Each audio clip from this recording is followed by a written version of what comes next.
Prime minister Narendra Modi ने space startup के CEO और फाउंडर्स के साथ मुलाकात की है। इनोवेशन, आर्टिफिशियल इंटेलिजेंस पर मंथन चिंतन हुआ।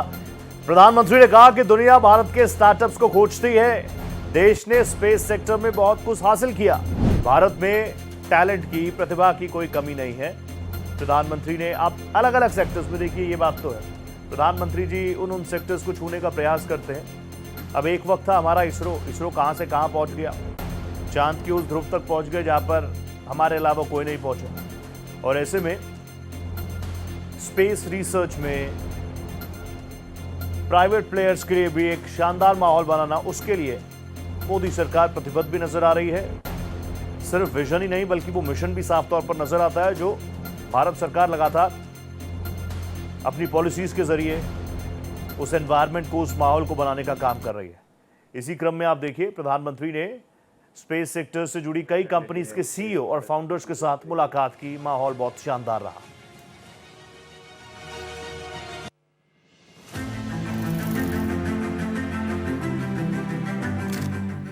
The current government is like super forward looking. I think our space policy is one of the best space policies in the world. I think it's excellent just how much of a backing we have from Prime Minister Modi for the space sectors. Now we are completely capable of competing globally because policy is not the problem. Now it is up to the startups or the other companies to build out business. He is able to go through it. Technology तो ठीक है, आम आदमी के लिए कैसे बना सकते हो? आपने एक नए क्षेत्र में साहस दिखाया है। सबसे बड़ी बात है कि आपने सरकार की बात पे भरोसा किया। मेरा एक मत रहा कि जो भी हम निर्णय करें, हम उसमें कंसिस्टेंट रहे, हम बार बार उसमें बदलाव न करें, ताकि कोई भी रिस्क लेना चाहता है तो उसको भरोसा रहे कि भाई ठीक है, मेरी गलती के कारण कुछ गड़बड़ होगा तो ठीक है, लेकिन कोई मेरा हाथ नहीं छोड़ देगा। और ये विश्वास पैदा करने का हमारा प्रयास है। We're India's first space tech unicorn. With July 18th को हम भारत का पहला प्राइवेट रॉकेट सक्सेसफुली सैटेलाइट्स को इजेक्ट करके लॉन्च किया था। And this is just the beginning. Generally we say that just a warm up for Skyroot. अभी शुरुआत है। एंड नेक्स्ट ईयर मिड तक हम एक लॉन्च पर मंथ हम कर रहे हैं। And also like thanks to you sir for opening up the sector. 3 factory बन चुका है, 1 रॉकेट पर मंथ का कैपेसिटी है already. And this is just the beginning. अभी फ्यूचर ड्रीम है कि 1 लॉन्च पर वीक करना है और सेवरल लॉन्चेस पर डे। एक ऐसा इंजन बना है जो दुनिया का सबसे आधुनिक इंजनों में से आता है। सर, इसको अभी हमने तैयार किया है, इसकी टेस्टिंग जारी है। उनका कॉन्फिडेंस है इन्वेस्टर्स का। तो स्काई रूट का जो लॉन्च हुआ है फर्स्ट, उसके बाद से बढ़ गया। अच्छा वो रूट आपको काम आ रहा है? वो बहुत काम आ रहा है। दुनिया अब भारत के स्टार्टअप को खोजती होगी, भाई कौन है इसमें, क्योंकि एक जब ब्रेक थ्रू होता है तो तुरंत लोगों का ध्यान जाता है। I think space industry open होने के बाद हमने एक बहुत अच्छी सी ट्रेंड देखी है।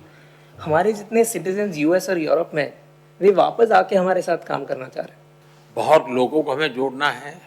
और जैसा मेहता ने कहा कि भी अब विदेश से लोग गए हुए वापस आ रहे हैं, मैं समझता हूं कि हमें ऐसा एक ऑरा खड़ा कर देना चाहिए कि इस फील्ड में दुनिया भर के लोगों को एक जिंदगी बनानी है तो हिंदुस्तान जाओ, भारत की कोई स्टार्टअप से जुड़ जाओ, भारत की कोई स्पेस एजेंसी से जुड़ जाओ। मैं पक्का मानता हूं जी, पूरा टैलेंट पूल जो है एक मैग्नेट की तरह आपके कारण हम खींच सकते हैं, और वो हमारी एक बहुत बड़ी ताकत बन सकता है। हमारा विजन है कि नेक्स्ट 18 मंथ्स में हम ग्लोबल ग्राउंड स्टेशन नेटवर्क लगाना चाहते हैं। हम जो सैटेलाइट्स का इंजन होता है, जो सैटेलाइट को एक जगह से दूसरा जगह ले जाता है स्पेस में, 5 साल या 15 साल तक ले जाता है सैटेलाइट्स को, वो इंजन्स बनाते हैं। ग्लोबली बहुत अच्छा ट्रैक्शन मिला है। एंड ये भी आपका एफर्ट भी इसमें बहुत है सर, कि इंडिया का कंपनीज अभी एक्सपोर्ट करने के लिए गवर्नमेंट का सपोर्ट है। कॉस्ट में हम बहुत कॉम्पिटिटिव है, टैलेंट में तो कोई प्रश्न ही नहीं उठता है, और रिस्क टेकिंग कैपेसिटी हमारे देश के लोगों की वैसे भी ज़्यादा होती है, और उसके कारण हम बहुत तेजी से अपनी जगह बना सकते हैं। This robotic spacecraft will go to space, physically capture the dead satellite and remove it from the orbit. We are the first Indian company working on the docking and refueling technologies with the vision of establishing a fuel station in space. मेरा नाम अंतरिक्ष है, my cofounder Monika is also here. Sir, हम India का first space pharma startup हैं। हम ऐसे satellites बना रहे हैं जो स्पेस में जाके फार्मास्यूटिकल्स मैन्युफैक्चर कर सके और उसे वापस ले आ सके अंतरिक्ष से। आपका नाम अंतरिक्ष रखा क्या? आपके परिवार के लोग इसमें थे पहले से? जी सर, मेरी नहीं मेरी मम्मी ने रखा था सर। एक लॉन्च के बाद लास्ट वन मंथ में 8 लॉन्च कॉन्ट्रैक्ट मिला, 8 लॉन्चेस के लिए, और मोस्ट इंटरनेशनल है। तो अभी जो 10 लाख फार्मर के साथ we are planning to launch this information. चलिए, आपके लिए, ताकि एक याद बनी रहेगी आपकी ओपनिंग जो आपने ओपन किया था प्राइवेट सेक्टर, उससे जो प्राइवेट सैटेलाइट है उससे भारत की ब्यूटी जो दिख रही है।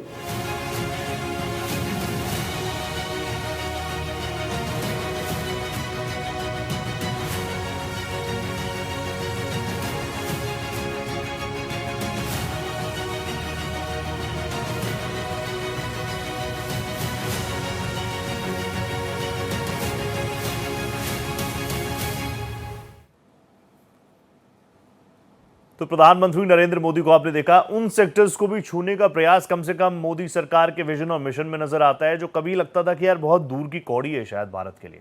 आज आप स्पेस, इसरो ने क्या कुछ किया अलग बात है, लेकिन अब स्पेस सेक्टर में भी प्राइवेट प्लेयर्स किस तरीके से एक्टिव हैं, ये माहौल आप देख सकते हैं, समझ भी सकते हैं। मेरे साथ मेरी सहयोगी महिमा कटारिया इस वक्त जुड़ चुकी है।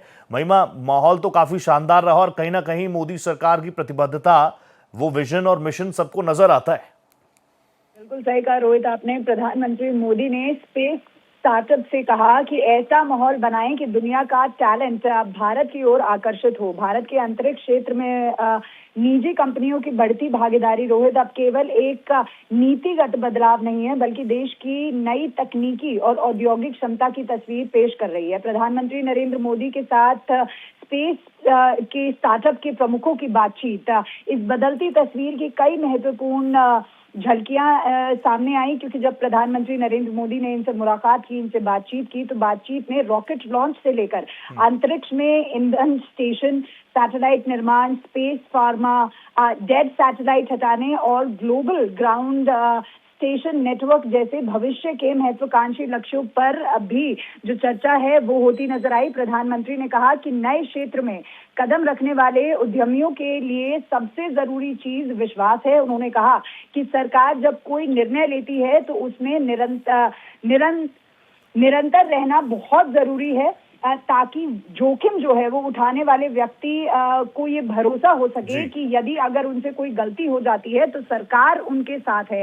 लेकिन आज की चर्चा जो प्रधानमंत्री नरेंद्र मोदी की हुई, उन्होंने कहा कि भारत के पास प्रतिभा की कोई कमी नहीं है और भारतीयों में जोखिम लेने की क्षमता भी मजबूत है। इन खूबियों के दम पर भारत अंतरिक्ष के वैश्विक बाजार में तेजी से अपनी जगह बना सकता है। साथ ही साथ निजी रॉकेट से लेकर अंतरिक्ष में बनने वाली दवाइयों तक और स्पेस डेब्रिस हटाने से लेकर भविष्य के फ्यूल स्टेशन तक, इन सभी पहलुओं पे प्रधानमंत्री नरेंद्र मोदी ने आज स्पेस के जो स्टार्टअप सीईओ थे उनसे आज बातचीत की। रोहित, ठीक है महिमा, ये चीज तो है। अब प्रधानमंत्री लीव इसरो जो कर रहा है वो तो बहुत शानदार कर ही रहा है, ना सिर्फ देश बल्कि दुनिया उसका लोहा मान रही है, लेकिन ये स्पेस सेक्टर में प्राइवेट प्लेयर्स को कितना एक्टिव करना है, किस तरीके से एनवायरनमेंट बनाना है, माहौल बनाना है। और मोदी सरकार जब भी कुछ बात करती है तो टाइमलाइन और डेडलाइन इसको बहुत फॉलो करती है। इसको लेकर आने वाले दिनों में सरकार की पॉलिसीज भी नजर आएंगी युद्ध बड़े स्तर पर।